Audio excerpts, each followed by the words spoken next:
Las formas de discriminación a los indígenas van desde la expresión gestual, la mirada, cómo hablan, el color de la piel, cómo visten, la denominación como insulto, el insulto y el trato como violencia simbólica. Y sufren la desigualdad, la negación a la existencia y, en casos graves, xenofobia. La discriminación de las poblaciones indígenas de México es uno de los grandes problemas del país y también uno de sus tabúes más profundos.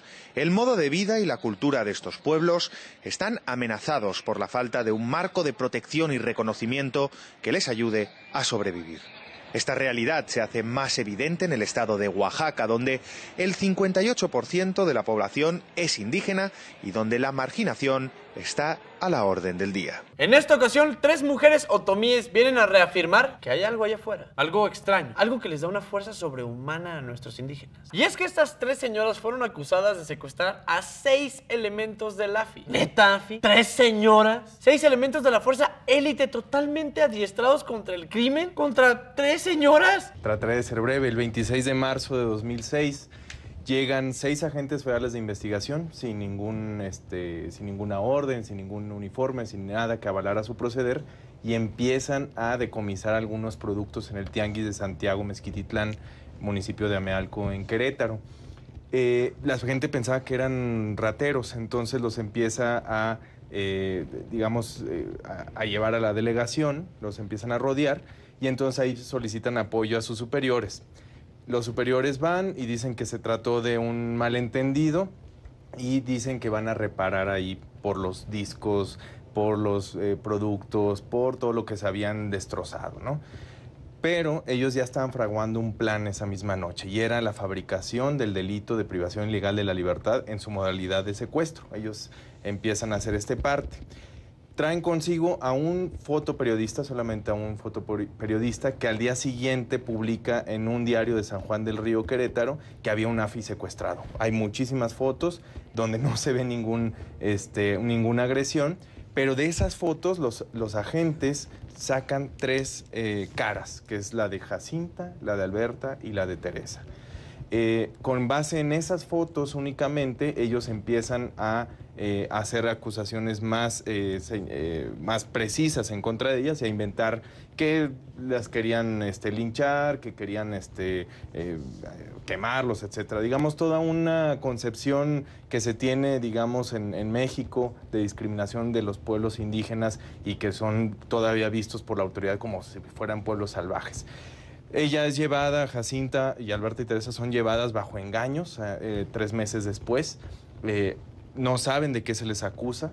Solamente una semana después, por las compañeras del propio penal, se enteran de qué es el delito de secuestro, porque no lo sabían. Y ahí empieza toda una batalla legal que en gran parte nadó de muertito, es decir, los agentes jamás volvieron a pararse al juzgado, es decir, las supuestas víctimas del delito nunca les importó. La buena noticia es que estas 3 señoras ya fueron puestas en libertad y recibirán una compensación económica, además de una disculpa pública de lo que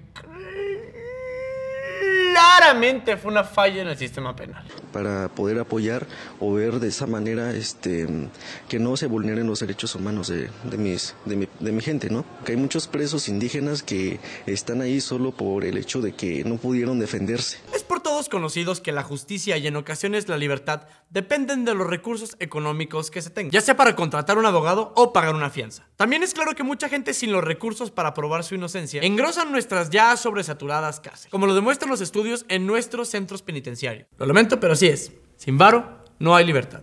Pero ¿qué pasa si aparte de no tener recursos, tienes una relación non grata con tu presidente municipal? Esta fue la situación del maestro tzotzil Alberto Patistán, el cual fue condenado a 60 años de cárcel por un crimen que no cometió y por el que purgó una condena de 13 años. Asesinar a 7 policías. ¡Él solo!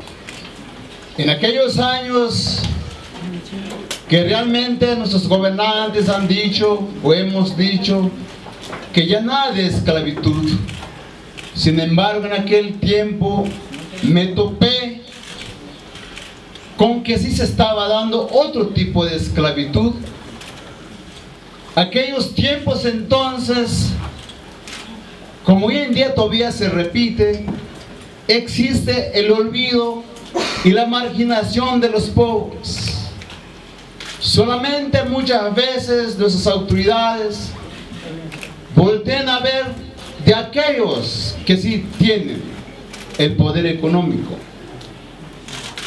En aquellos tiempos entonces la gente sufría, la gente carecía de muchas cosas, la gente que no habla el español, la gente que no podía escribir. En aquellos tiempos entonces, en el año 2000, mucho más antes, para aquella gente pobre, para aquella gente humilde e ignorante, se refugiaba o se refugiaban por aquella persona que sabe un poco más o menos leer algún documento o poder expresarse. Entonces en aquel tiempo me acuerdo que me topé y me topo con una autoridad tan autoritario o tirano, como se puede llamar en otras palabras. Quiso la gente esclavizarlo y acabarlo en vida. Estaba viendo lo que estaba pasando y dije yo, hasta aquí nomás. Yo tengo que salir a defender este pueblo mío. El profesor Alberto Patistán es un profesor chiapaneco que fue sometido a un proceso judicial muy controvertido, un proceso judicial que ha sido cuestionado seriamente en las propias instancias de justicia y que se ha convertido a lo largo de los años en una especie de preso político, una situación muy delicada, un desafío para la justicia que recientemente tuvo su último capítulo en la Suprema Corte de Justicia y después en un tribunal colegiado que determinó no modificar su circunstancia y mantener la situación de su sentencia de 60 años en la cárcel, acusado en su momento y después procesado y sentenciado por el asesinato de 7 policías. También se impulsó una ideología, y esta ideología, entre comillas, nacionalista, mestiza 100%, donde hizo una similitud entre ser mexicano y ser mestizo, y ser mexicano y ser mestizo significaba haber avanzado, haberse, entre comillas, civilizado. Esa ideología se asentó en las escuelas formadoras de docentes y creó la llamada tradición normalista que impulsaba la formación nacional en demérito de las culturas.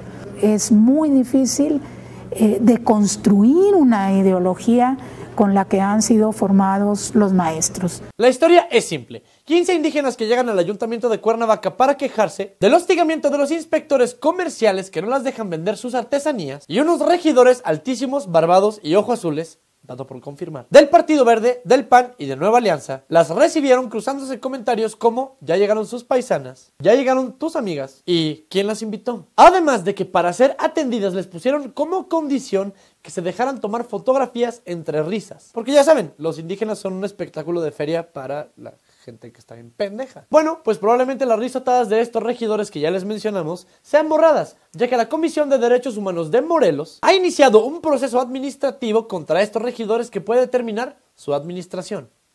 Pendejo. Todo después de que los regidores hayan presentado como pruebas las mismas fotos que les tomaron, que las mujeres denunciaron, y eso presentas como prueba. Que esperamos que nuestros compatriotas tengan un día el respeto que se merecen. Y hay gente que si no, como dicen, nos discrimina porque dicen, ay, esta indígena está vendiendo cazuelas, no está vendiendo ollas o así.